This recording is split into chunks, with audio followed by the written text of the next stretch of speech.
Hello and welcome to the Football Hipsters English Breakfast Podcast. Another week, another batch of football to discuss. I am your host, Kris, as usual. And as usual, I'm joined by my two regular cohorts for the assessment of the weekend that was up and down the English countryside. So, who have we got today? Ross and Josh, of course. Good evening. Evening. Evening. I didn't know. I was going to go with continent, but I went with countryside because I wasn't sure if that was geographically correct. So please ignore that random piece of intro.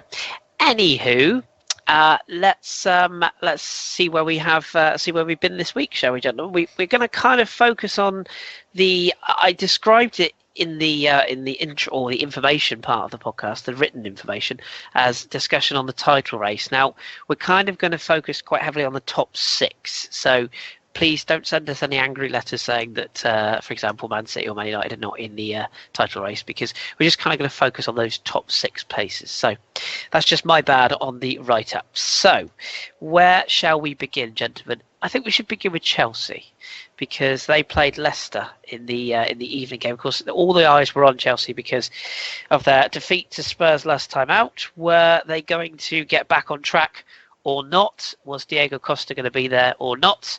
Well, the answer to one was yes, and the answer to the other was no. Ross, what did you make of Chelsea overall, scoreline-wise and performance-wise, given off the back of what they'd come from the Spurs game? Well, there's a definite improvement. Obviously, the midweek information with Diego Costa, you would imagine, would have fired them up, would have made them want to go out and prove a point, because there was a lot of chat after the Costa to China rumours came out that maybe this would be the start of a slip for Chelsea. We haven't seen them lose yet, clearly, so when the defeat came from Tottenham, and then you have the news of your highest goal scorer, who's been absolutely sensational since Conte has gone in, musing about a move to China, there was a bit of a concern that maybe they would fall off the pace, but I think they answered them quite well, to be honest. Marcos Alonso is not going to score 2 every week, but nonetheless, it was the perfect way to rebound from the Spurs game. It was the perfect way to rebound from the Costa rumours. And I personally think that Leicester was a tricky game. I know they've not been their best, but certainly a very dangerous team on their day. So I thought it was a very good performance and a very good result for them. What do you make, just quickly, of this whole Costa business? Is it? I know we'll probably touch on Dimitri Payet's information of this week that's come out as well, but on the Costa thing, is there any coming back from this? Does it strike you as a he'll be gone in a week situation? Is it going to run and run, or do you think he could actually come back from this and continue to be a Chelsea player? I think he can come back from it. Don't see any reason why not. I think someone like Payet has burnt his bridges at a time when it's very difficult. Halfway through a season is one of the worst times for a player to say, I want out.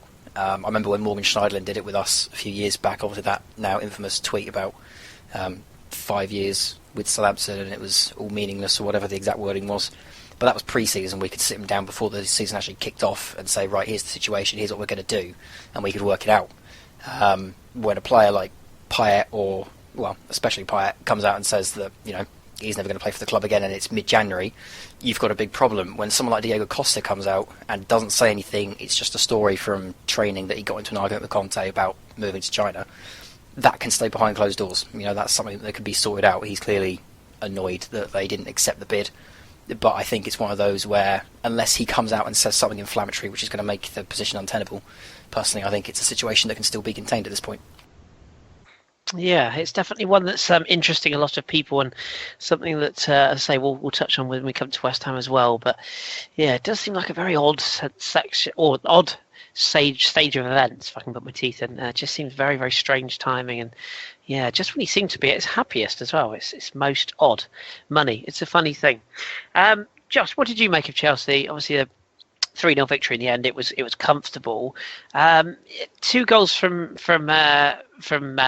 Alonso, is it Mikel Alonso? I always get this wrong. Marcos Alonso, thank you. Of course he did that the week I took him out of my fantasy football team. 21 points, down the Swanee, thank you. But good performance from Chelsea overall. Pedro with the 3rd goal. How much of it do you put down to Chelsea being back to their best and putting that result with Spurs aside? Or Leicester still really being a bit, well, not very good? I think Leicester went and matched them like for like with the formation, saw what Spurs did last week to get the win. But Chelsea went without Costa, almost benefited them because Leicester's back three are very used to having a fight with a player. You've got the like of Wes Morgan, you've got Robert Huth and Christian Fuchs, who aren't the quickest in the world. So when you've then put that fluid front three, who are all going to be interchanging and moving, dragging that back three all over the place, they don't know what to do. And that's where you've had the likes of Albrighton having to drop back in and allowing the left back or left side winger, left wing back in Marcus Alonso, that free rein, that space to get in and punish them. So I think it's a bit of both in there, but it is a system that I think Leicester haven't really been trying and have probably tried to implement over the course of the week with the likes of Ben Chilwell coming in and who isn't a regular starter for them. I think it's we won't see what... I've lost my train of thought. We won't see the benefit, I suppose, from the Diego. Yeah, for the Costa. I know where you're going with it. Yeah, the Costa thing is, it's a bit. It's not a red herring, but it's one of those where you just think, is that going to be the make or break of the season, or is it going to be something that will potentially give them an opportunity to catapult on? And I don't think it was too many weeks ago that he came out and said that he wanted to leave in the summer, was it? That's still a relatively new story about him possibly going back to Atletico. I think he said that at the start of January. He was very close to going. I think that was a lot closer than a lot of people think. I think. Just on that, it's not the first time that Conte has had a big altercation with a big ego in the dressing room. Agreed. This is Conte. He will shout back at the egos that are there. He is the biggest fish in that pond. He's, king of the jungle in that dressing room. So I think that's more of him stamping his authority down on there. And I think, albeit that the money that's being offered is not just Costa's life-changing, but generationally life-changing for his family, I think he'd sit down and realise that there is more to it than that. I think that's a very, very good point. It's a very, very sort of... It's a very odd situation, but I think Conte will win no matter what when it comes down to it. And do we like the way he's handling it so far, though? Because he's been very shy about talking about it. He hasn't mentioned it. I think the one time it was brought up, he didn't know anything about a bid, whereas the reports that we've heard from the week suggested that he got into a physical argument with Diego Costa and shouted at the end of it, "Go to China then." Go to China, yeah, that's the bit I like the most. I like it. I mean, I thought something that was very interesting is that if you remember when Mourinho had the fallout with players very publicly, there was the banners for the Fabregas, Costa and Hazard, wasn't it? I think the three that were deemed to be not playing anymore and that had given up, quote unquote. I think that the one thing you've seen with this is that Conte doesn't appear to have, all the other players seem to be on his side. Do you know what I mean? He seems to have taken this to Costa directly and said, no, you're letting everybody else down. Not so much of picking out the player and upsetting other people. I think he's very much bigged up the other players and said, look what they're doing. Why can't you be on the same page? And if you aren't buying into this project that we've got here, then you need to get on your bike. And maybe he's also calling his bluff a bit. That's the other thing. I mean, if Costa stays now and goes on to score the goals that win Chelsea the Premier League, he will be deemed a hero, won't he? That's the thing. If he doesn't, then Chelsea get... How much do you think it's going to take? 80-odd million? I mean, it's going to be a lot of money to get him out of there. So, have you got any thoughts on that, Josh? Yeah, I think any bid that gets Costa out there has got to be bigger than the fee that they commanded for Oscar. However, from what I've seen and news from journalists that are based in China, they don't think the move's happening and they're not even sure that the bid is even real. It's just fabricated, like we've seen over the last couple of weeks, that they'll put undisclosed Chinese team just to build a headline. We saw it with the Belotti rumours to Arsenal, that in the original transcript that came out, it was an unnamed Premier League team, and someone just dropped in Arsenal. It's almost like Chinese whispers, to excuse the pun. Very good. Very good. The one thing I will say is that I think we all can agree that the idea that he had a back injury is probably not true. I think we're going to go with that. Just quickly on Leicester, Ross. I know it's a subject we've gone over time and time again, but I think the signing of Ndidi is a good one. He's very highly rated. I think Nymphalis Mendy coming back to fitness is a bonus for them. I've actually been impressed with the previously mentioned Ben Chilwell. I think he does look like a player to me who's going to come in and do well. It's up front I worry about Leicester a bit at the moment. Mahrez and Slimani are away on duty with the African Nations Cup. Musa seems to be all pace and not a lot else. Vardy looks an absolute shell of the player he was last season for whatever reasons. Are they still in your kind of that little bookmarked danger zone, or do you think they'll have enough to get out of this against the lesser sides if they can get some wins? They are in it, but I don't think they're in any genuine danger of being dragged into the bottom three positions. I still think they've got more than enough about them. Still a very dangerous side on their day, and like I say, they were never going to be easy opponents for Chelsea in my book. Obviously Chelsea turned up and made it look easy with the 3-0, but they've done a lot of damage to a lot of good teams, and at their heart they are still the team that won the league last year. So I don't see any real danger of them going down, but they'll definitely, for me anyway, they'll still be in and around those positions come the end of the year. Yeah, it'd be interesting to see with this Champions League starting up again as well, because the not excuse, but the reasoning being was that, they had their focus on that, and since then the Christmas period and New Year is supposed to be when they got back on track, but it's not really happening. So concern for Fox's fans. Nevertheless, let's move on to another team then. If Chelsea set the benchmark for the weekend, probably the biggest benefactors of other results were Tottenham, who got a 4-0 victory at home to West Brom. Josh, any surprise in this at all? I think the only surprise I took from it was how limp West Brom were, because they've been really good recently, and this game they were just, it could have been 8 but for Ben Foster. Was there any surprise from you in this game? Yeah, there was a pre-match stat going around that West Brom had never conceded more than 1 goal away from home against Tottenham, and then to see them ship 4 was rather irritating, because much like you, I'd made a change to my fantasy football team, bringing in Gareth McCauley off the back of that stat. So, egg on my face, and fair play to Harry Kane. He's slowly going about his business, and he had a very, very good game for them. Yeah, the one thing he is a goal scorer. If you give him service, he will score goals. I think it's one of those that maybe talks of sort of Real Madrid and Barcelona is a little bit afar, as is the same for Dele Alli. But nevertheless, when they're on song, they will get goals. I put Chris Brunt in my side ahead of Alonso, so that worked out well, didn't it? No. Ross, Spurs impressed you overall? Well, Spurs have been impressing me for about a year and a half now. I know it's not clever of me in a podcast full of Arsenal fans to say that I really like the way Tottenham are doing their business, but I really like the way Tottenham are doing their business. What Pochettino has done since he's gone in there, I think, has been fantastic for Spurs. The way they've completely scrubbed the decks, completely rejuvenated the side. There were obviously rumours when he first went in there, the first 6 months or so, that he wouldn't last and that players weren't picking up his style, but he's been brilliant for them ever since. Completely rejuvenated the side. They look so different from the side that existed 3, 4, 5 years ago when they were chopping and changing managers. And this season, obviously, they've had a lot of work. Last season they were running themselves into the ground to try and make up this title challenge. Then there was the Euros, then they're back into Premier League action, and they're still up in second. So I'm very impressed with them. For me personally, I think they are one of the most dangerous sides in the league, one of the best ones to watch, and for me, they will be in and around the title picture for a couple of years yet.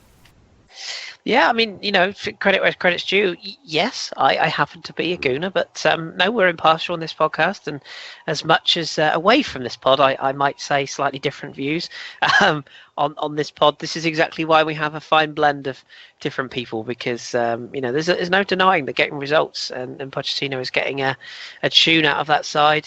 Tactics are working out well. And yeah, they are impressive. Title challenge is going to be a tough one. I think I'm right in saying, if I look at the matches upcoming, do they not have Man City next week? I think they do. Yes, they do. There you go. So that will be quite the test, because arguably both sides need a result out of that. And Manchester City are at home as well. Well, Man So, City are no longer in the title race, let's remember. So, well, we'll come on to them in a minute, don't worry. But yes, interesting quotes after that game today as well. We'll come on to that. And Josh, the stadium at White Hart Lane is on the way as well. So is arguably this season for Spurs the opportunity to basically get Champions League qualification sorted out again after sort of not really impressing this year, and just build on what they've got, because everything seems to be in place, squad-wise, manager-wise, stadium-wise, for them to kick on to the next level, whether it be this season or not. I think this is there's a lot of parallels that can be drawn with their North London neighbours when they had to transition to a new stadium. Was that last year at Highbury was your time to make sure you could get in, get your titles, because you're going to move into a period of financial consolidation. And I think that's what Tottenham have been doing, that they know they're not being able to sign players with the same kind of budgets that they've had.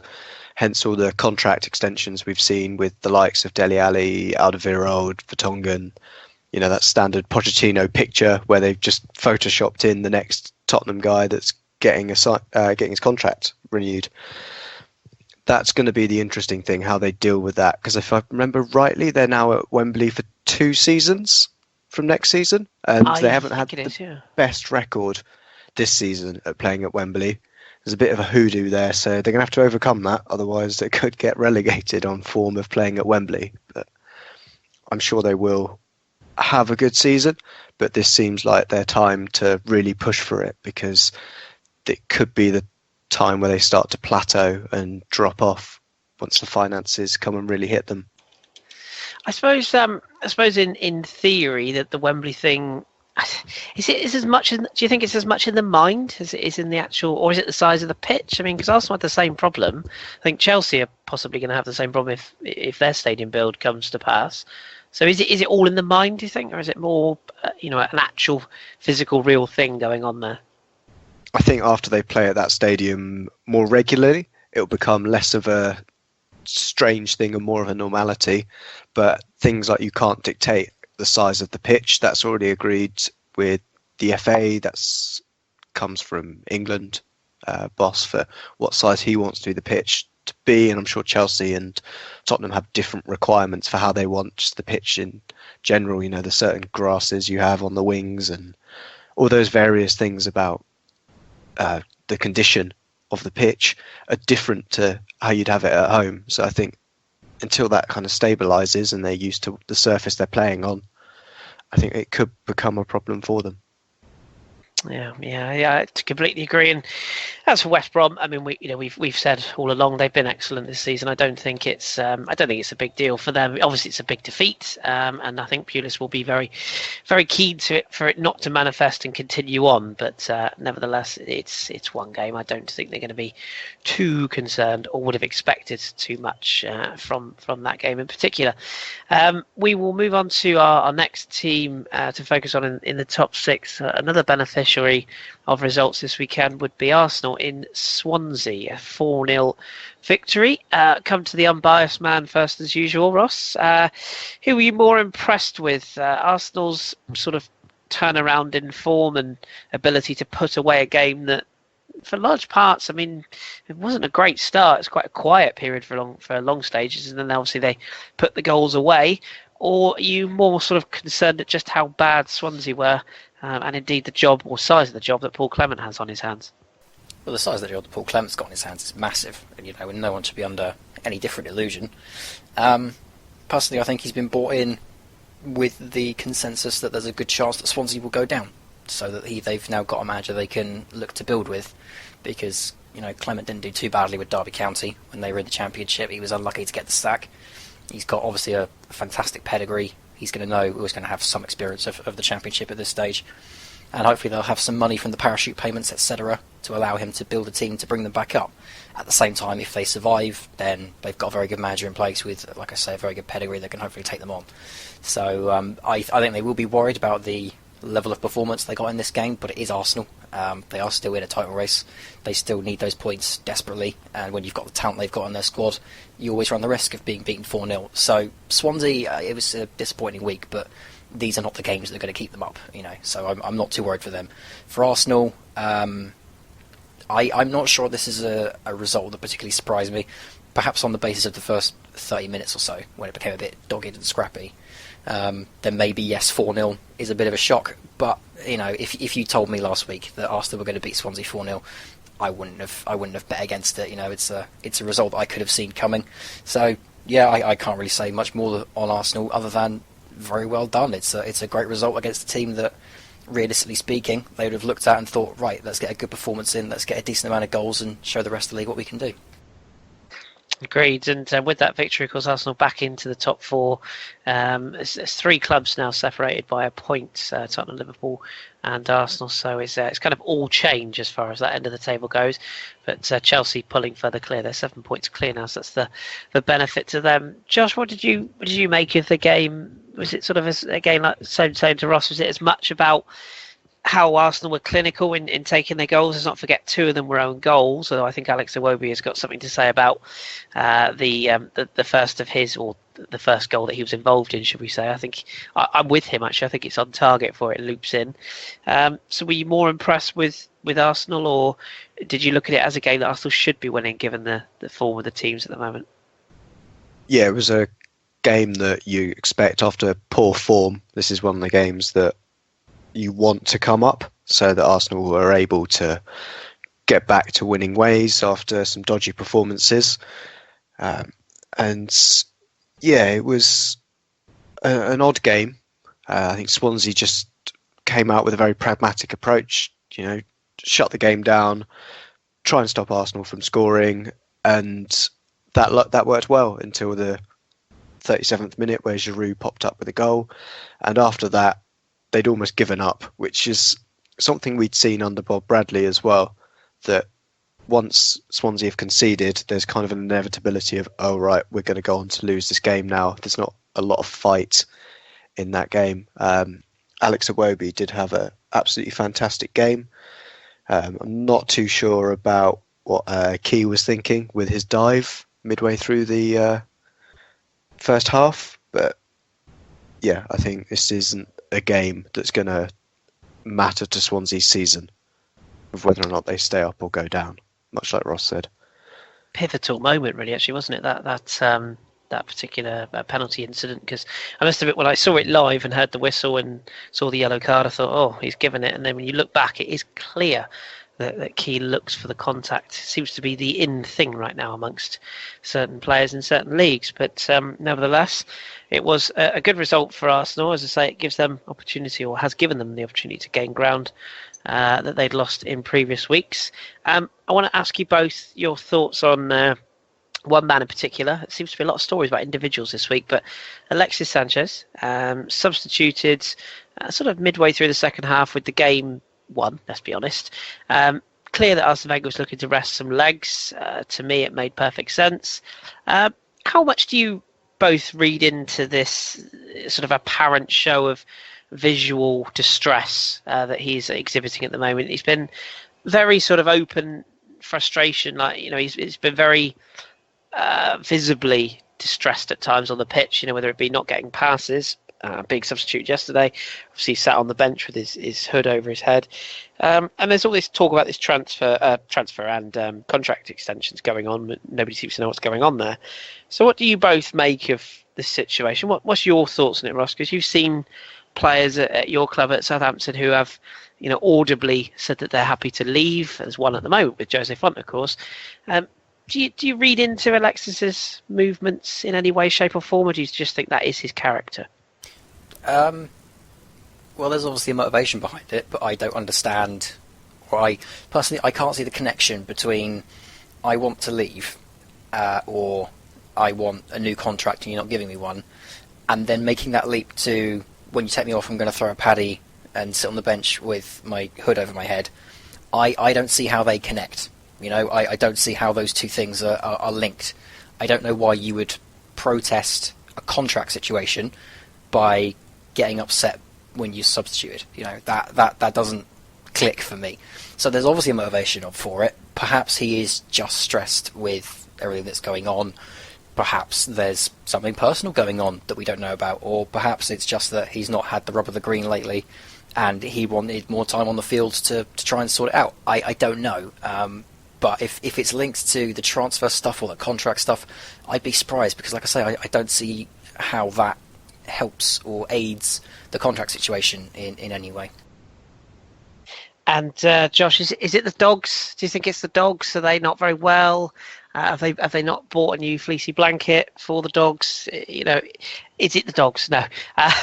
In seriousness though, I mean, do you agree with Ross? Is it a bit of a red herring, if you will? Because I have to say I'm with Ross. I don't really see how they connect. And surely, if he was that unhappy, there would be more of an issue with his actual performances on the pitch, not so much his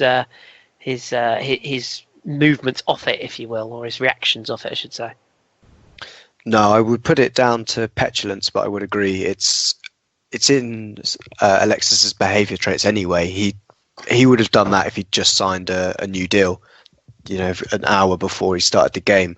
There was definitely more goals in that game if we wanted to play at the same intensity that we were playing at.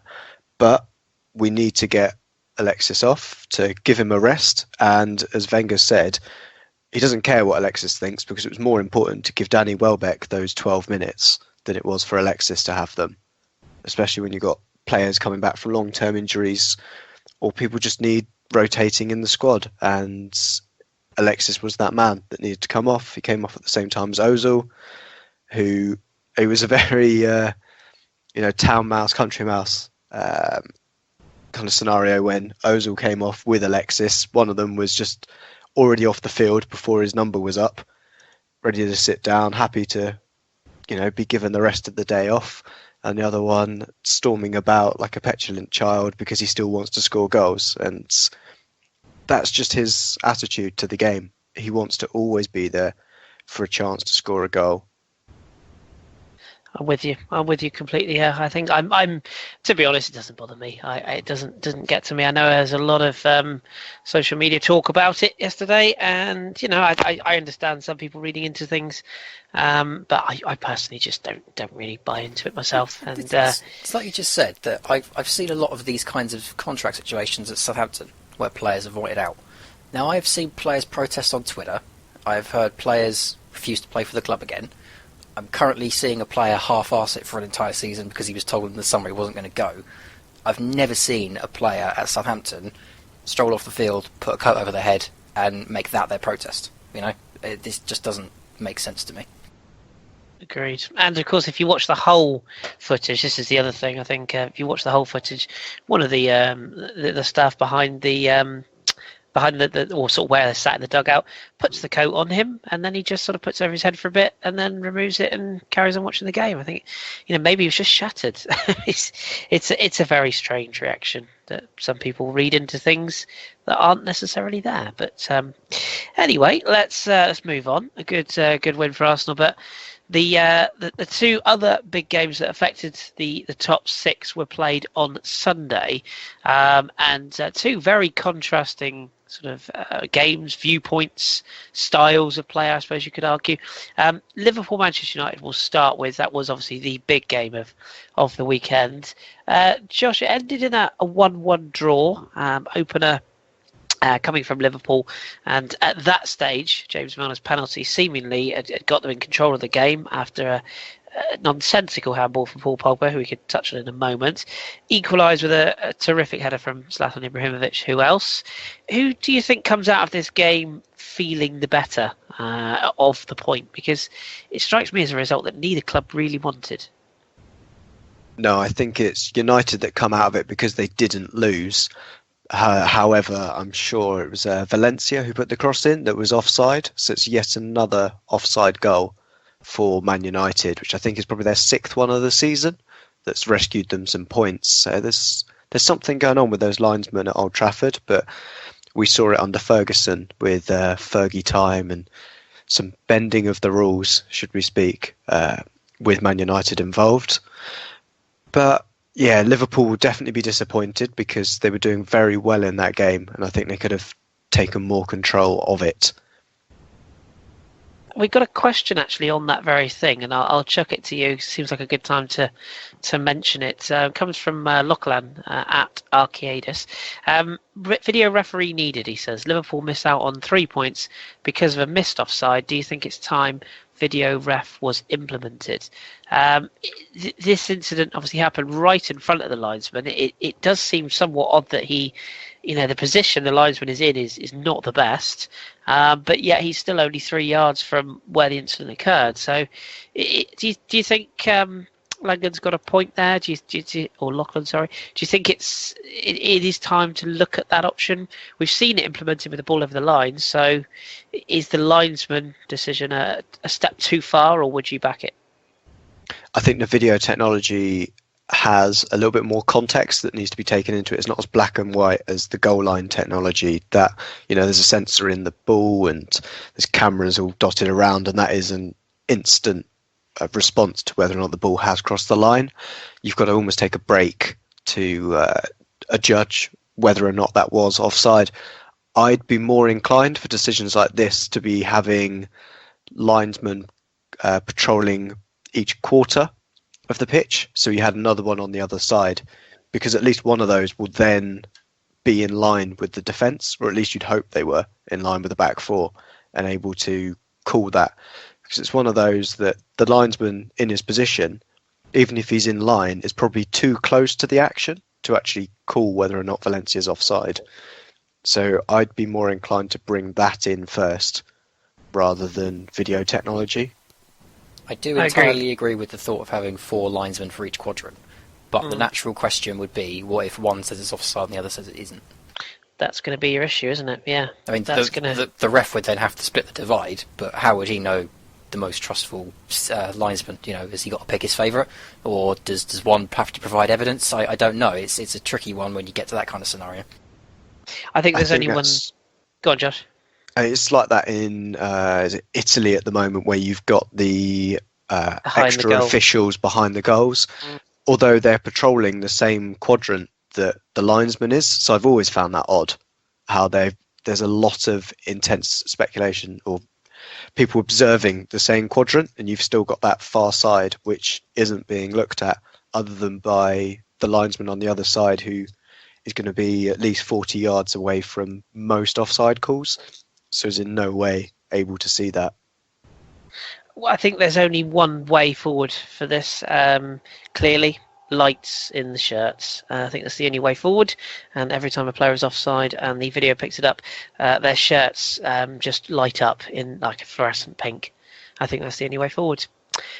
So yes, if you want to implement that and you have a way forward, write into us and we'll forward it on to the Premier League. Yeah, I don't think that's going to happen. Be fun though, wouldn't it? Be nice. I think it should be a bell or a buzzer. I think it should yell, "You're offside," and then when you come back onside. Yeah, or a cattle prod.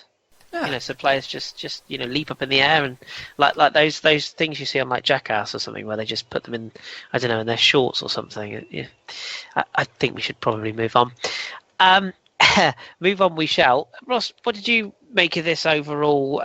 I'll be honest, I watched this game as naturally a neutral, not being a follower of either side, but I found the game genuinely quite compelling. I was quite, I sort of found myself getting quite involved. It was quite pulsating, I think is the game I'm going to go with. You could feel that the equaliser was coming, or another goal was coming. You knew that would be another goal in the game, and it turned out to be a late leveller, obviously, for United, and arguably either side could have won it. I think if Wijnaldum late on could easily have won the game for Liverpool. So what was your sort of thoughts? Because we did a podcast after Red Monday, didn't we, a few months ago now? Don't remind me about Red Monday. Didn't really live up to it, did it? Today's a little bit more action-packed, though, and a bit more of a game of football overall. I can't remember which manager said it, Klopp or Mourinho, but one of them said that there wasn't a lot of quality, but there was a lot of character. That's how they described it. And that's probably the best way to put it, because the game, in terms of tactics or shape or anything like that, it wasn't the prettiest to analyse. But it's a local derby. It's probably the biggest local derby in the country, or at least a contender for the title. And every player has to give everything they've got. Every player has to chase everything, no matter what. Both of them obviously going to be a bit more tired from their midweek excursions in the FL Cup, so maybe that drew down the level of the quality that either team could produce. Liverpool obviously suffering from the fact that Mane isn't with them at the moment. He's off at the African Cup of Nations. So I think it's just a product of the time, really. I think it kind of came at an awkward time for both sides. And if one of them could have had the week off, I think one of them would have taken the game to each other a bit more than they did. But yeah, like you say, it was good back and forth. But in terms of attractiveness, I suppose, or tactical nous, I don't think this game will go down in history. No, it's a lot of blood, not a lot of thunder. And as Josh points out there, Sadio Mane scoring in the AFCON today. How Liverpool could have done with him being on the score sheet for them today. But nevertheless, a point was shared. I do want to touch on Paul Pogba. I'm sure people listening to this will want us to. Is that Paul Pogba the player or Paul Pogba the trademark? The brand, indeed. And funnily enough, I tweeted this very thing this afternoon, and it was mixed with some quite heated debate from a few people. And I said that Paul Pogba is a player at Juventus who was, he was a leader, he was a machine, he was a monstrous player. He drove Juve forward and took responsibility and was an absolutely elite footballer. And I made a tweet, I think it's a couple of years back, where I said I would quite happily donate both my testicles to have him at Arsenal. There's a thought, boys and girls. But that was the Juventus player, Paul Pogba. He seems to have come back to United, and I've heard a lot of people say that he's been very underrated this season, that he's actually been very, very good, and people haven't seen it. I've got to be honest, I think that's tosh. I think that's real nonsense. And before, I know we've got a Man United listener who thinks we pick on United. Genuinely, I'm not picking on United as a club, because I think that setup and that club is built to get the best out of Paul Pogba. The issue I have is that he seems to be more interested in brand Pogba than actually improving his game. Is that a fair argument in your opinion, Josh? Am I being a bit harsh? Because yet again today, not just the penalty, which was utterly ludicrous, by the way, but his all-round performance, he looks like a kid chasing his tail to me. Yeah, it is a curious case of what's happened to the Paul Pogba that I'm sure we both fell in love with in Italy. The system was slightly different, and he did, in the seasons after Pirlo leaving, struggle in that Juventus team for a while when he was expected to be the man to carry that team. So I think that's just something that's missing from his game at the moment, that he's expected to do a lot, and he does struggle with that when the limelight is on him. So perhaps that's what we should be looking at, that give him some time, because I believe people are looking at his stats in the last 10 games, which do read very well, but you've got to look at the other midfielders that are contending in the league for similar positions to Pogba, and you've got people like Aaron Ramsey, you've got maybe Kevin De Bruyne, although you're probably looking at someone like Fernandinho instead in Man City, and Chelsea, someone like Matic, someone there that's in the team to protect the back four but also build play. I think that is the problem at the moment that Man United have got, that Brand Rooney is holding back the rest of the team, because I think if he's not on the bench or in the club at all, they could build around Pogba and put him in a system. But because you've got Rooney and Mata to a certain extent that are both number 10s, Pogba doesn't really work in a system that has a number 10 in it. I think that's the problem we're seeing at the moment with him, that he's trying to adapt to a system that's got a number 10, which wasn't where he played his best football. True. Yeah, he always played from the right, didn't he, for Juve at times, coming in off the right of an attacking three, and had players around him that suited his skill set personally, or particularly in that sort of lineup. But Ross, your thoughts on Pogba, and you've made it a very good point there in our chat box, where you said that maybe he's been impressive recently as compared to how he started the season. I mean, he was very, very poor in the opening weeks, and maybe it's that sort of blind faith put in him in the last few weeks where he has been a bit better that's overshadowed it. One thing's for sure, I mean, do you agree we're not seeing the value for the amount of money that United paid for him? I know you can't judge on transfer fees, but surely for the amount of money they paid for him, they should be getting more, shouldn't they? I don't think he will ever get value for money on that Pogba deal. The sheer amount of money they spent on him is ludicrous for someone that isn't there to score you loads of goals or keep out loads of goals. I honestly didn't see him at Juve. Serie A isn't one of my priority leagues at the moment. I'm slowly spreading out across Europe, but Serie A isn't on top of my list at the moment. So I couldn't tell you his comparison stats or comparison performances. All I can judge on is what I've seen of him so far in the Premier League. And at the start of the season, he was very, very hit and miss. He was invisible for at least 4 or 5 games when he started out. I remember when Southampton went to go play at Old Trafford. I think that was his debut, or his re-debut as it were, and they were waxing lyrical about him because he did a nice skill after about 20 minutes, and everyone said at the end of it he had a brilliant debut. And I was the only one with my hand raised saying, actually, I didn't really see him outside of that at a long shot on about like the 70th minute, so why are we saying that? Since then, he's really, really come on. I think he's been a lot more influential. He's obviously scored a lot more goals, been involved in a lot more goals, either by directly assisting them or just by getting involved in the play. So I think he's been very good for them. I think he has been a big part of the turnaround we've seen in Man United in recent weeks. But is he ever going to be value for money? Not for me, not on the sheer amount of money they spent on him. The one thing I would say on trademark Paul Pogba is I'm not sure if I have ever seen a player that's branded themselves in the same way that Paul Pogba has. I've never seen a player that's got their own hashtag. This kind of does feel like the first mega star in the Premier League that I can remember for a little while.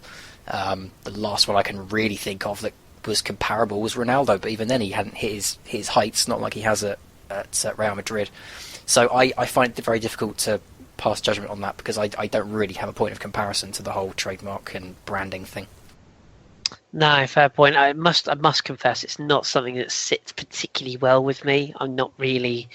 Maybe I'm just old-fashioned in my old age, but I'm not really a big fan of this whole sort of brand player thing and the haircut and the design logos and I'm probably old-fashioned, but I want to see my team performing Actually, on the pitch. Correction. I think the last one I can think of is David Beckham, but he left Man United before I really got into football, so I didn't really get to see quote-unquote brand Beckham.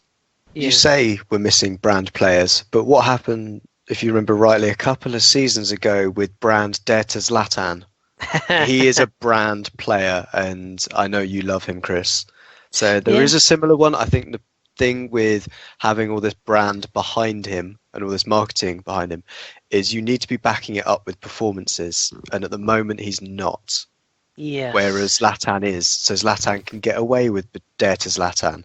Yeah. Whereas Pogba currently can't, for whatever the Adidas slogan is off the top of my head. I can't think what it is. First never follows, I believe, isn't it? Something like that. There we go. Yeah. That's it. Yeah, I mean, you're right, and you're absolutely correct in calling me out on that. I do have quite the thing for Zlatan, I have to say, always have. But I don't know, maybe, again, like you say, maybe he's reached a level where he can carry it. I'm not sure Pogba has, but nevertheless, he's there, and he may well come good. I just feel that personally, for people to say he's been outstanding, I find that a little bit insulting, really. I just don't see it. But we should just talk about Liverpool very briefly before we move on to our next game. Title challenges for you both, in a word. Ross, do you think they're title challenges? Yes, but they won't win it. Fair point. Yeah, fair point. Do you think the same, Josh? Yeah, absolutely agree.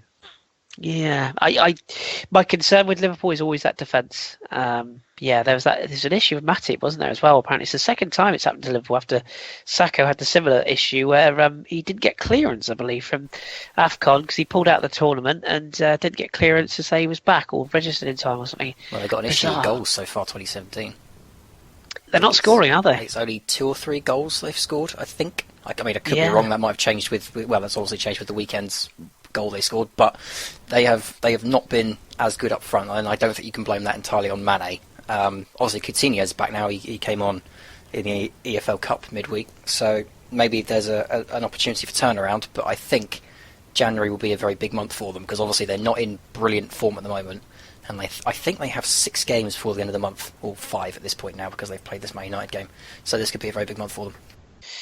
Yeah, and he's, I must admit, he's another one that I've not always completely bought into the hype around, but he is, very much looking back to a player who's ready to slot in. Coutinho, I mean, I thought the game changed when he came on today, and I think he's one that if they can keep fit and then potentially release Firmino, there is potential for that to work.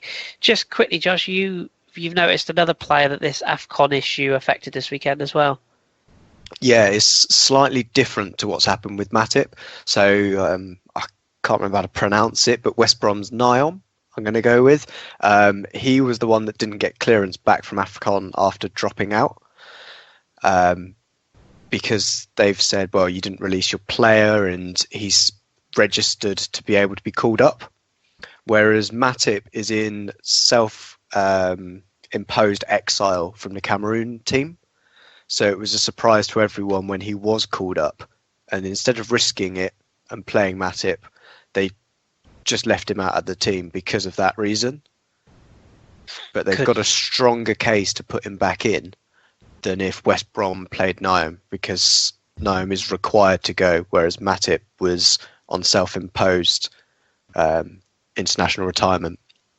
Yeah, it's interesting with that, isn't it? They could have done with him today because Clavan had a few moments, didn't he? Although overall, I suppose the partnership was pretty decent with him and Lovren, who was quite good on the day. Every dog has his day, eh, Ross? Anywho, so a point apiece for Manchester United and Liverpool. If you're a Manchester City fan, now might be the time to maybe fast forward a little bit or just turn off entirely. But we prefer it if you fast forwarded because we don't want to lose listeners. Ross, you know what I'm going to say to you here, don't you? I'm sure all the listeners are waiting for it. Pep Guardiola.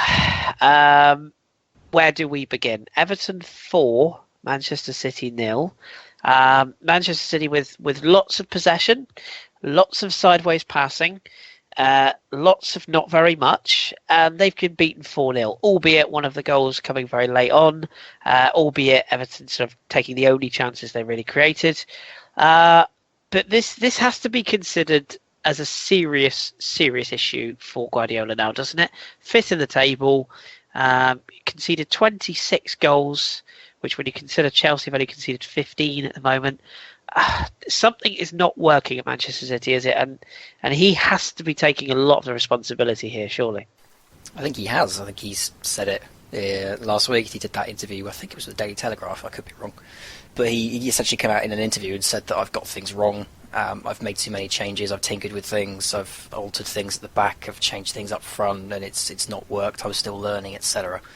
Which was all I ever really wanted to hear from Pep. That's all I ever really wanted to hear from anyone. You know, so my only problem this season with them has been that there seems to be this mutual understanding that you can't criticise him. You know, you can't point out when things are going wrong. And I'm not going to say I told you so, because I'm not the only one that's been banging this drum. But we've been talking for ages now about the fact that defence isn't good enough. You know, he's making too many changes here and there. The goalkeeping situation is obviously a big one. I remember when he first signed Bravo. I think both of us, Kris, called him out on it and said that's a very strange decision. Why have you brought in a 33-year-old goalkeeper just to pass it when I don't think either of us particularly rated him from what we had seen of him?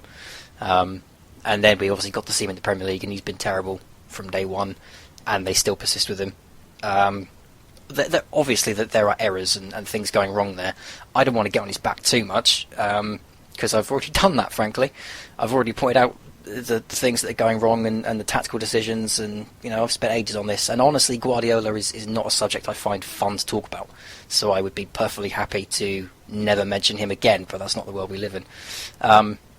It is an embarrassing defeat. I think it's his heaviest in management now, 4-0, and obviously he needs to start addressing things. He needs to start dipping into the market. If he thinks it's a tactical thing, then he has to look back at the first 10 games and say what made them so successful in comparison to now and go back to it.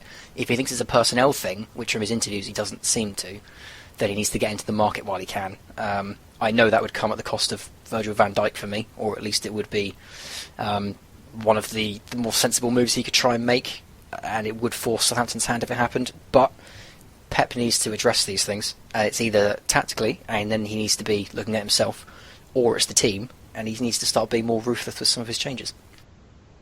Yeah, well said, and good points made. Just before I go to Josh on this subject as well, Ademola Lookman, is it Ademola? I think it's Ademola. What do you make of him? You've seen him a bit at Charlton. I think he's a player you've picked out before. What do you what did you make of that composure for a kid who's just walked straight into the team, sort of off the substitutes bench, and scores on his debut? Do you think he's going to be one that Everton will get something very good out of? And I'll pick it up in a second. Cool. Honestly, I think Lookman. Well, to be honest, I thought Lookman was going to go to Tottenham. That it seemed for all the world that he would go there after the success they had with Dele Alli. He is the natural successor to Dele Alli, as it were, in terms of progression up the leagues rather than positional. He's been brilliant for Charlton for a good 2 seasons now, and it's just been a matter of time before someone took him on. I think when he got relegated with Charlton, there was a feeling that he'd go quite quickly. They did very well to keep hold of him until January, and in League One he was doing very, very well as well. So when the Everton interest came up, it didn't surprise me at all. I say that. It surprised me that Everton were in for him. I thought someone like I say, Tottenham would have been in for him. But it didn't surprise me there was Premier League interest. My only concern was, will he get the game time? And obviously we've seen, since the Southampton-Everton match back at St Mary's when we won 1-0, and there was that big fuss about Ronald Koeman not knowing Josh Sims. Ever since then, he has made a point of putting in youth players and trying out new formations and systems. And as soon as the Lookman thing came off, I thought, okay, well, it's kind of fitting into his newfound philosophy of making sure he plays the kids. So hopefully he gets the games he needs, because I think he's a fantastic talent. He's very quick, very tricky. I've heard him in interviews. He doesn't always come off as the sharpest arrow in the quiver, but at the same time, he is a very humble kid.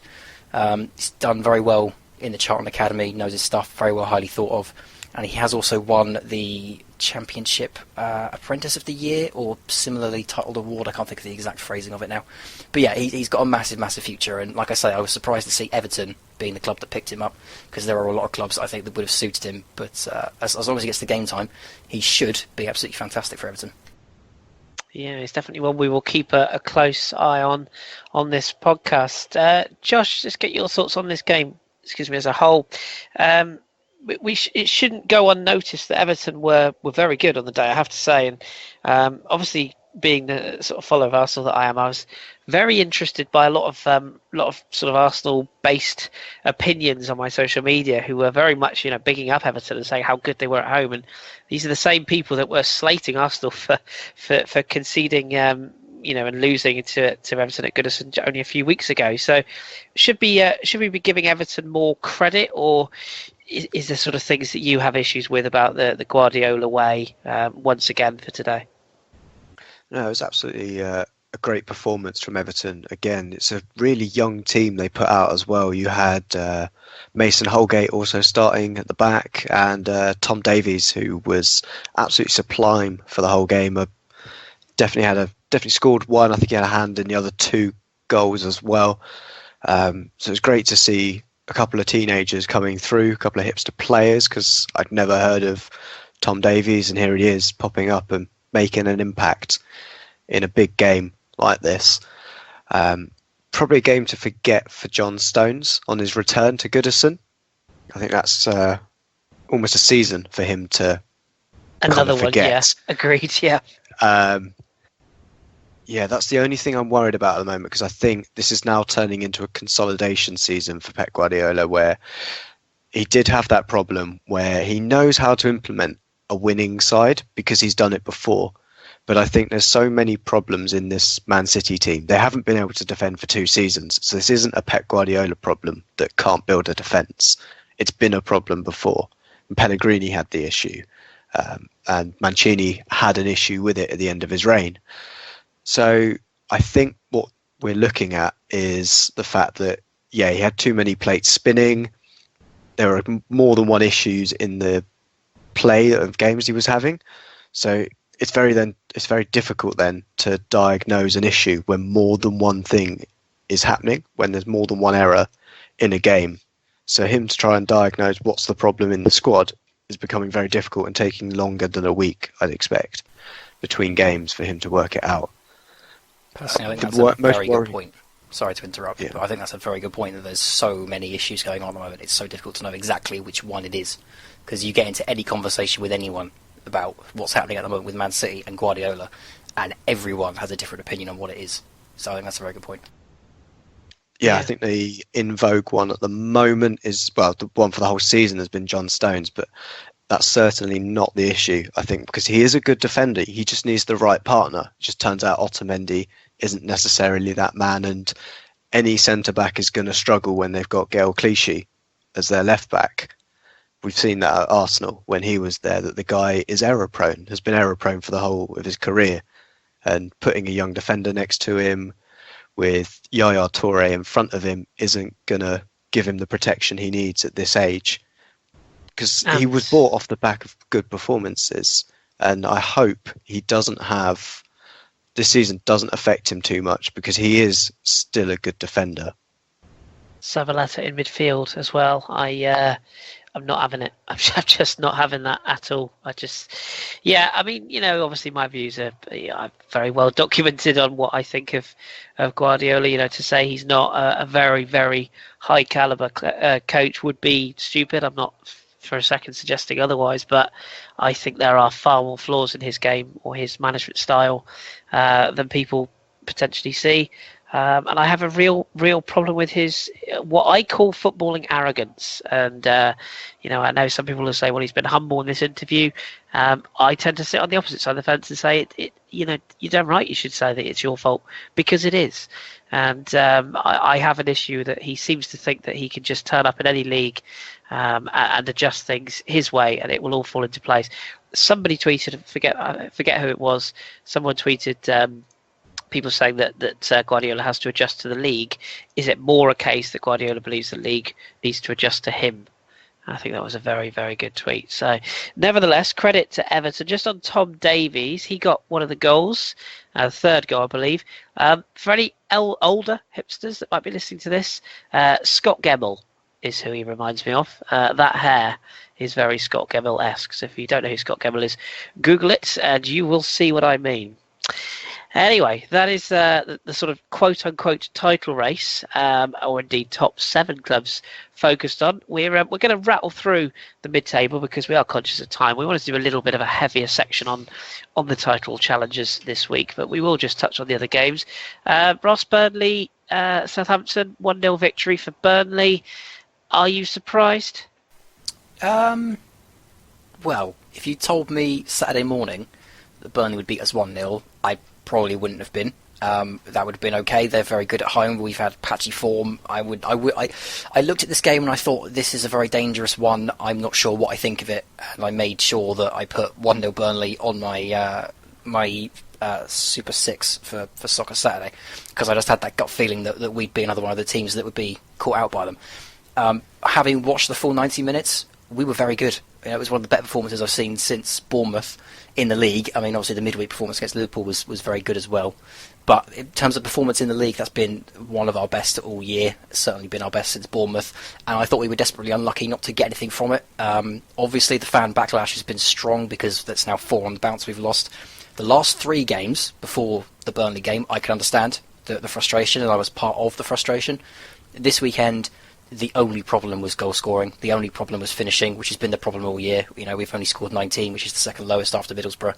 The only thing we need is a striker, and Puel said after this weekend's game, I should say, that he will now sit down with Les Reed and the chairman and try and figure out if we can bring in a striker, which is music to my ears. Better late than never. If we can get someone in that can sit the ball in the back of the net, then no problem. I think we'll be fine on the back of the performances I've seen this week. But full credit to Burnley. They were very good, very, very good in defence. They didn't create a lot, which is obviously part due to our defensive shape as well. But Burnley were absolutely fantastic, and it was a shame for me that a deflected free kick is what's done it. But for them, fully deserved the points. And it's another reason and more evidence for why I thought they'd stay up at the start of the year. They're just that dogged championship team that all bounds together, and I think they've got the perfect storm, especially at Turf Moor. As Josh points out, both Liverpool and Everton have fallen at Turf Moor as well, and one Joey Barton with the deflected free kick winner in that game as well. You heard it here first, but Martin Braithwaite of Toulouse. Keep an eye on that name, Ross. I shall say no more. I hear Valère Germain of Monaco as well. Indeed, who I think would be a much better fit, because I think you've sort of already got a Martin Braithwaite type of striker in Charlie Austin when he's fit. I think Braithwaite's better, if I'm honest, but he's a similar type of player. I would still like Sebastian Haller myself, because whenever Van Dijk's upfield, we look so different in attack, but we can't have him up there because he's so good at the back. So. Yes, yeah, true. Yeah, I do think Germain would be a good fit, by the way. He's a player I love. So, yeah, we shall watch with close eyes on that one. Let's whip through a couple of other results then. Watford 0, Middlesbrough 0. Not a lot to say, but we should just touch on Graham Taylor. Passed away in the week. Sad emotional scenes at Vicarage Road, Josh. And I know he was probably been a manager that maybe was a little bit before both yours and Ross's time, but I'm sure you obviously know about the sort of the legacy of Taylor and what he did for Watford and indeed for England. Bit of a sad. It's obviously a sad death. Every death is, but sad for football as much as anything else this week with his passing. Yeah, absolutely. From the only experience I've had of seeing Graham Taylor would be old footage of him in the England dugout, or him just as a pundit, and he's always come across very well in that, knows his stuff about football. From seeing how he implemented his style, it's not necessarily a style of football that went with everybody else's views at the time. It was very utilitarian, I would describe it as. But yeah, he was a football man, and it is a sad day for football when anyone goes. And we're getting to that point now where we saw the 2016 glut of big name deaths, that people that we've known in the media are going to slowly start leaving us, which is a very sad thought. I think it's a shame that Watford couldn't get the result as well, because they did puffed and puffed, but couldn't get any sort of goal. And I'm sure Middlesbrough will take the point. It's another point gained for them. And also Stoke, Sunderland, a win for Stoke, 3-1, and Hull City with a 3-1 win over Bournemouth. Ross, big result that for Hull. Their new manager Marco Silva coming in seems to have got a tune out of these Hull players already. There seems to be a bit of a change around in their form. And for Sunderland, a case of same old story really, as Marko Arnautovic hit form for Stoke once again. Yeah, it's I have been quietly impressed with what I've seen from Hull this week alone. The result last week against Swansea in the Cup, then midweek against Man United, I thought they were a little unlucky to lose by 2. If they'd lost by 1, I don't think they would have griped, but I think they were good enough defensively to have kept them out. And then this weekend, we already know the injury problems they've got, and they suffered another one in midweek. We know they've just brought in 2 players in Oumar Niassa and a midfielder from Porto, I think, whose name I don't remember, but I know he's only made like 8 appearances this season for Porto. So they have slowly started doing some business. They haven't got the most talented squad, but I think they have an extremely talented manager, and hopefully it's going to create a good storm for them, because I think he is a man we're going to be hearing a lot about as the years go by. The Sunderland result, Sunderland were very disappointed to go in 3-0 down at half-time. The only thing that I know about this game, off the top of my head, is Peter Crouch got his 99th Premier League goal. 48 of them have been with his head. Good times. Is he what? He's one away, isn't he, from the 2? Is it the 100 goal in the Premier League or something? Yeah. There you go. So yeah, good times for Big Crouchy. Ivandro is the player that they've signed from Porto, sort of midfield general. So yeah, another decent acquisition for a manager who would know his stuff about Portuguese football. So good result there for Hull, and I have a sneaking suspicion that they just might be able to get themselves out of trouble with Silva at the helm. We shall see. And the final game, Josh, West Ham with a 3-0 victory over their rivals Crystal Palace, or down there I suppose, Crystal Palace, puts West Ham back into 12th on the table, back into sort of safe zone, if you will. Andy Carroll will grab the headlines for an audacious scissor kick, but it'll be more about a certain gentleman who was not included in the side, one Dimitri Payet. What do you make of this whole situation, and obviously West Ham claiming the points over a Crystal Palace side that, despite some allies coming in, are still in real bother right now? Yeah, I don't think he's won a game since he's come in, which is worrying for a man that has the has the tagline of the man that can get your club out of trouble. I think there's Crystal Palace fans that are already calling for the fact that maybe he's come in too early after the England debacle. Perhaps he should have taken more time off. Whether or not they think that they should get a new manager in again, I don't know. But yeah, all credit to West Ham that they've ignored the speculation of Payet, and the players that were available to Slaven Bilic have done the job. Lanzini has been given a bit more of a free role now, I think, with Payet not being in the team, and it's just balanced them up a little bit, because as good as Payet has been this season, I think he's on course for having a better season than he did last year. They didn't strengthen to what he wanted at the time, which would be a better striker. But with Andy Carroll back and fit, I think he might be ruining his choices of going on strike, because I think he could pick up a number of assists and goals off Andy Carroll being fit up there.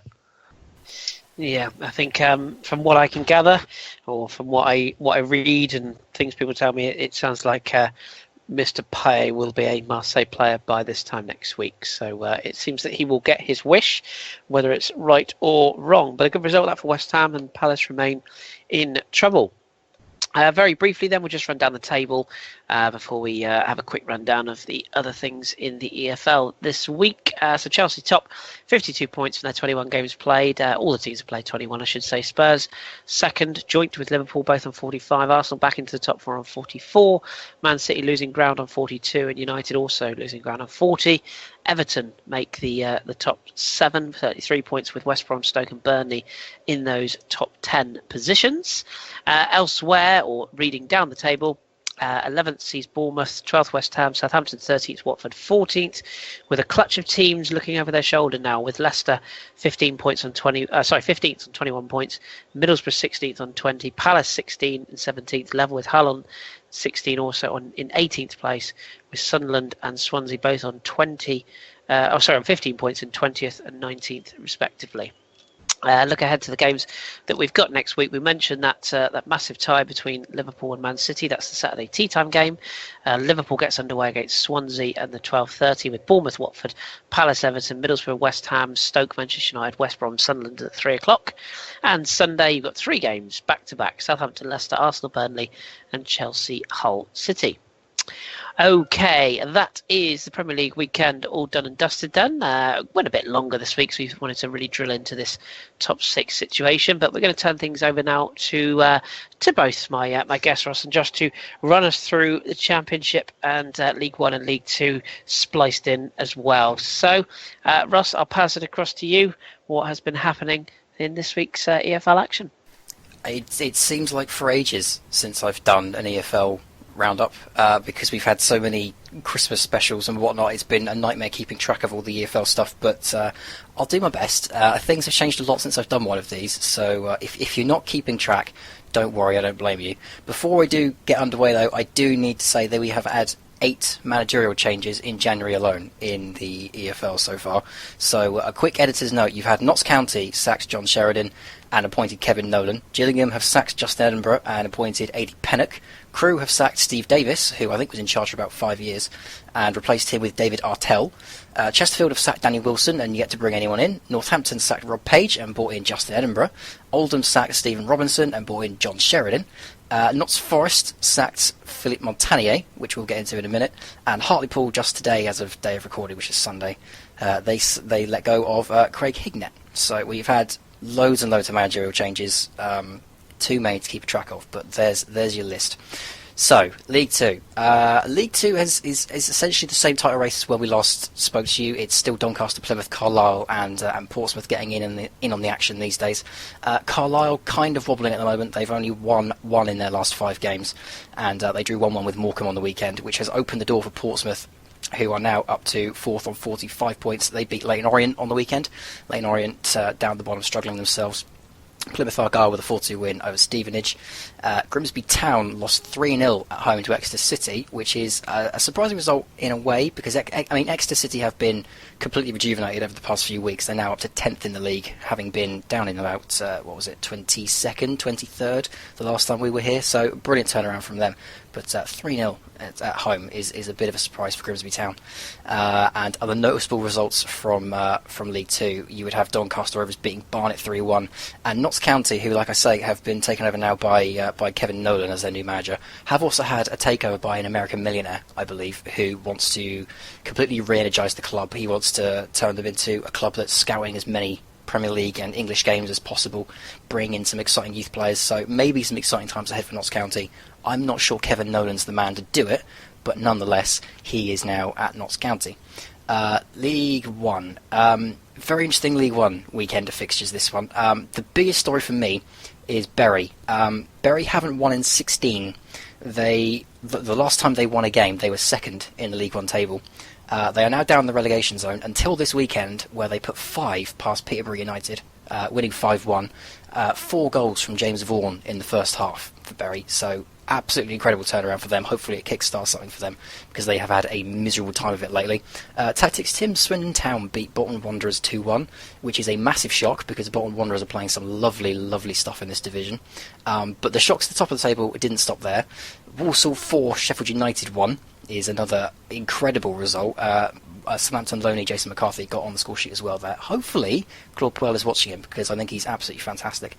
And Bradford also lost to Shrewsbury Town, who are in the relegation zones at the moment. They lost 1-0 to them. Also in the relegation zones, Oldham beat Gillingham 1-0, and our new boy who took over at... I've already lost track. There's so many. Coventry, Russell Slade. Yes, Russell Slade is now at Coventry. That's another one I forgot to tell you about, because that happened at the end of December. Russell Slade left Charlton. He's now been given the Coventry job, because he really, really likes really tough jobs that he's got no hope with. They lost 1-0 this weekend to Chesterfield, which now puts Coventry bottom of the league, Oldham up to 23rd, and Chesterfield in 22nd. So the relegation zone is completely changing this week, in part to some massive upsets at the top. Championship. We all know this is my favourite time of the week. The Championship weekend started on Thursday, actually, because why not? Reading losing 1-0 at home to Queen's Park Rangers, who seem to have found their muse at the moment under Ian Holloway. Leeds United with a 1-0 win over Derby on the Friday. Not the best game of football in the world, but still a very good result for Leeds. This weekend we saw Bristol City lose 3-2 to Cardiff in a bit of a last gasper. 82nd minute equaliser from Cardiff, and then 85th minute winner, which means that I can't remember the stat. I mean, Josh may be able to tell you in a minute, but Bristol City have lost an enormous amount of games, or at least haven't won in an enormous amount of games. I think they've now broken their club record of games without a win. It's a big surprise to see them lose so late to Cardiff, because they had taken the lead late on as well, but they managed to throw it away in the last 10 minutes. Birmingham City 0, Nottingham Forest 0. It's another clean sheet for Nottingham Forest. I think only their second of the season, but it did put paid to Philip Montagnier. Like I say, we'll get into that in a second. Still no win for Gianfranco Zola, by the way, so I hope the new owners are liking their new project. Newcastle United went back to the top of the Championship with a 2-1 away win against Brentford. Does also mean that Brighton had to contrive to lose their game to Preston North End. Again, a game I'm sure Josh can tell us about in a second. They lost 2-0 away at Preston. Barnsley losing 2-0 away at Fulham. Not so noticeable for the scoreline, mainly because they lost Sam Winnell to Sheffield Wednesday this week for about £1 million, which is a complete steal as far as I'm concerned. And there are now rumours that Conor Hurahan could be on his way to Sheffield Wednesday.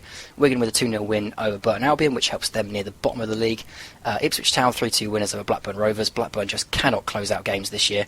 Rotherham United beat Norwich 2-1. Massive shock, but at the same time not a massive shock, because Norwich have been all over the place. I would be so surprised if Alex Neil was still here this time next week after that defeat. That's a very embarrassing defeat for them. Sheffield Wednesday with a 2-0 win over Huddersfield Town. And then the late kick-off on this Saturday was Wolverhampton Wanderers 1, Aston Villa 0. So, as we wrap up, Josh, like I say, Philip Montagnier has now left Nottingham Forest. I'm of the belief that he's been sold a dummy with Nottingham Forest. He was bought in back in the summer, apparently in cahoots with the Greek tycoon that was planning on taking them over. They wanted him installed, so they installed him. He's been there ever since. The Greek tycoon then fell away. Lately, rumours that an American consortium was going to take them over. That fell through this week. It seems to me that Fawaz has not really been on the Montagnier hype train, but has left him there for the new owners and has now taken back control of the club. Do you agree with that, or is there something else going on here? No, absolutely, I would agree. I think the owner was a bit like, well, we'll leave this, we'll make it someone else's mess. When that then fell through, he's like, right, now I've got to sort out this, because he doesn't know how long he's going to have to hold on to the club again, because he definitely wants rid. There's talks of Henry Lansbury's transfer now picking up speed, and Aston Villa going, putting all their efforts into trying to prize away the club captain. So I think there are some dark times coming with Nottingham Forest. I would be surprised if any manager took up that position without knowing the future of the club, with who's going to own it and for how long. Because that's just definitely going to be a question for how much money am I going to have, because if the owner's looking to move it on very swiftly, now he's probably not going to want to put any more money into something that he doesn't want in the first place. So well, I can actually give you the list of the favourites for the Nottingham Forest job. See which one grabs your fancy.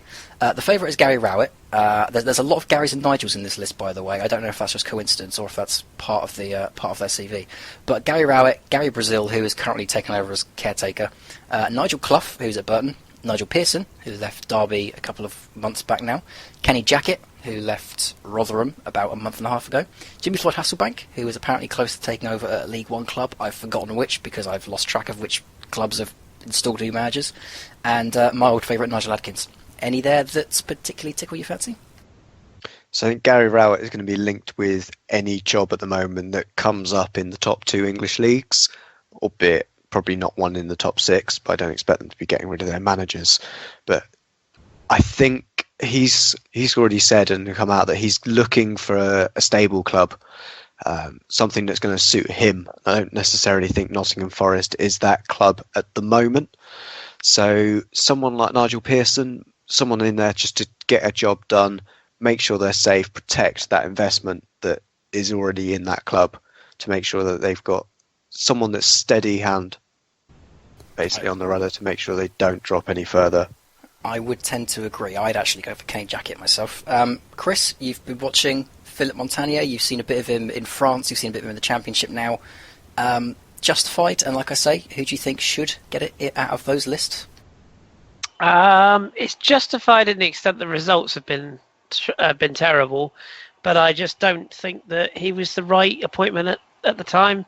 If they were a stable club and they were willing to back him, and everything was decided, then yes, he's an excellent manager. I think he would have been a good fit normally, and potentially sort of like when you see a Marco Silva come in at Hull, I think he would have been, an ideal manager to take the club on to the next level, if indeed they got him to the Premier League. But sometimes you get sold a bit of a dud. I think he got sold a bit of a dud. Forest have got some very good players, but all this stuff off the pitch seems to have affected them, I think, anyway.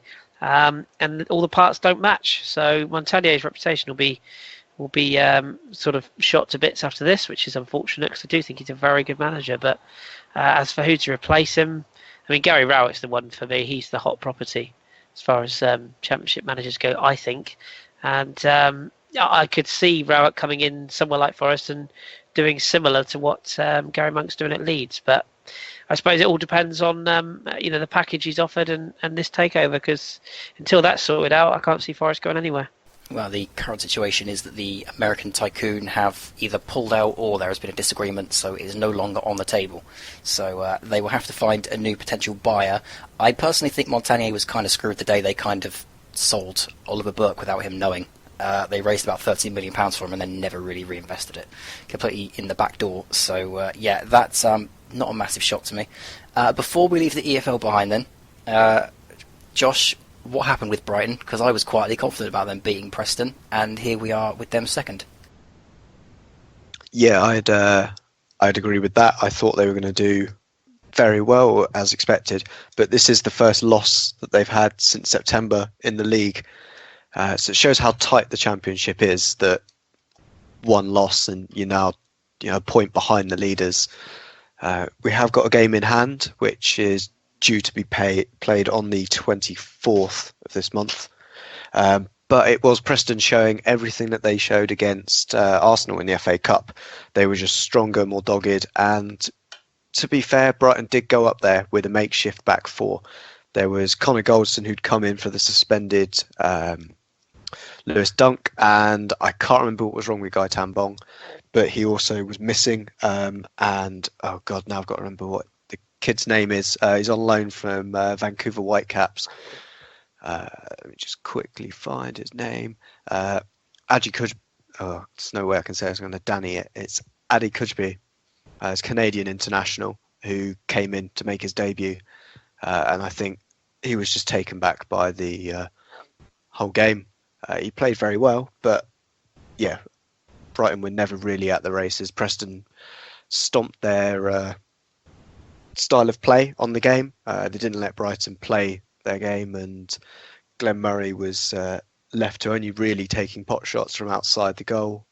Were unlucky towards the end of the game, where there was a penalty call, but Tom Ahmed managed to put it at the goalkeeper rather than score. So yeah, it's an unfortunate day, but I think we'll move on from that. And say it's only the third loss we've had in the league, so it's just on to the next game. It's one of those days, isn't it? One of those days, a coupon buster, nevertheless. And yeah, that's a thorough roundup. And thank you very much, as usual, gentlemen. I'm convinced that we are one of the few podcasts that covers EFL and the Championship and below. So yeah, I'm convinced that is the case. And if indeed it is, please spread the word if you're a fan of those teams and those leagues, because yeah, we like to get ourselves a bit of a following if we can. We did actually have a message from a chap, Tom, who's at 5-Star Flips. He sent me a message actually in the inbox on our Twitter account, just saying that he'd like to see if we can arrange something where he can come on and have a chat about his local side, which is Maidstone United, who were promoted to the conference, and he's been following them through the leagues for the past few years. So it'd be quite interesting to maybe have a chat with Tom at some point on this podcast and get his thoughts on the lower leagues. So we are going to try and arrange that, Tom. If you're listening, I haven't forgotten. We will see what we can do in the coming weeks. So yeah. There we go. That's that one. Okay. Before we leave, we just got one other question, which, of course, I'm going to have to ask you guys to answer, because it's from our good friend Noma, who wants to ask general view of players like Payet and Costa pouting and refusing to play. Should there be safeguards for clubs against that? Josh, let's start with you. Do you think there should be some things in place to stop that happening? Yeah, I think this has got something to do with the Bosman rule has flipped who has the power in football. It used to be the managers and the clubs, and now it is the players. The players can dictate where they want to be, and I think there's no real way to safeguard it at the moment. They're going to have to sell if they want to make sure they get a return on the player, but again, the guy's on strike, so you shouldn't necessarily have to pay his wages. But I'm sure the PFA would have something to say about that if they stopped paying his wages. But I think that's what it has to come down to. Someone has to set an example to them, give them some time out. We saw it with Carlos Tevez at Man City. He was given an enforced sabbatical after throwing his toys out of the pram for wanting to go back to Boca, I think it was at the time. But yeah, I think we'll have to see with what happens with Payet. But as you say, he'd probably be going to be living in Marseille come next week.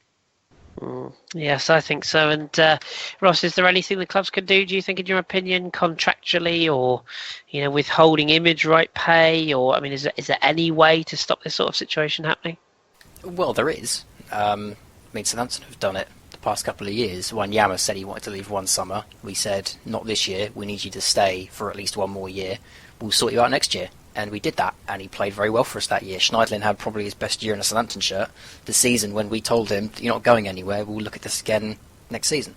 And he played his ass off. And then you look at a guy like Jose Font, who was told this summer, you're not going anywhere because we need you.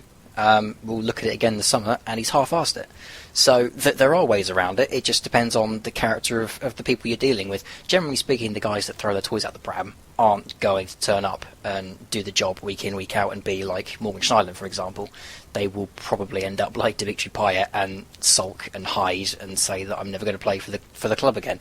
Same as Saido Berahino, who we've barely seen, and he's half-arsed it whenever I've seen him. So it is a matter of just the personalities of the player. You can do things to try and mitigate it, but it always depends on how the players then react and then carry on for however long you intend to keep them for. Yeah, true that, and a good question, Nometh. Thank you very much, as usual, for getting in touch with the podcast.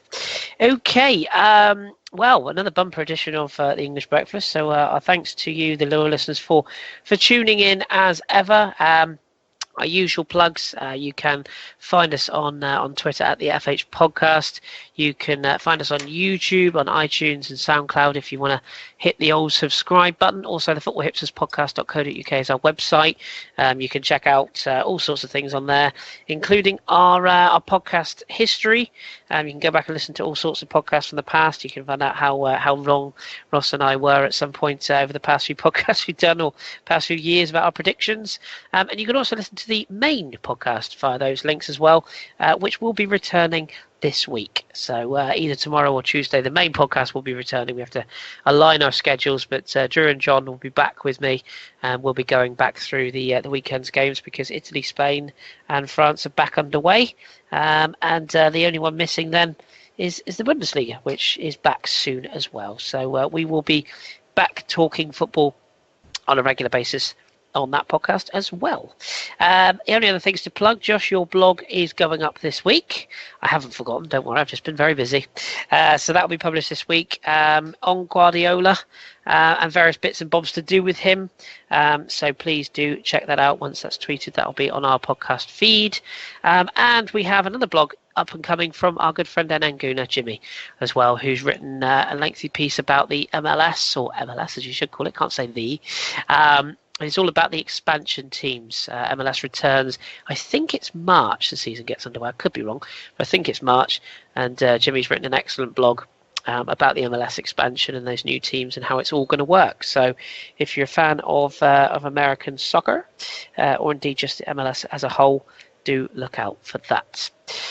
Okay, I think we'll draw a line there then under this week's podcast. My thanks to both Josh and Ross as usual. Thank you, gentlemen. Pleasure.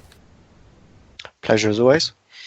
And as usual, if you do have questions or anything you want to get across to us, if there's any statements you want us to discuss, or incidents, players, whatever it may be, or your club, then please do drop us a tweet or an email with subjects, or just comment on our YouTube. We will do our very best to get back to you. We've had some lovely comments on YouTube recently, so thank you very much for those. So until the main podcast returns again next week, we'll be back with this podcast, English Breakfast, next week. We've got FA Cup replays in the week to keep tabs on as well. So keep it tuned to the Football Hipsters podcast, and we'll be back with you very soon.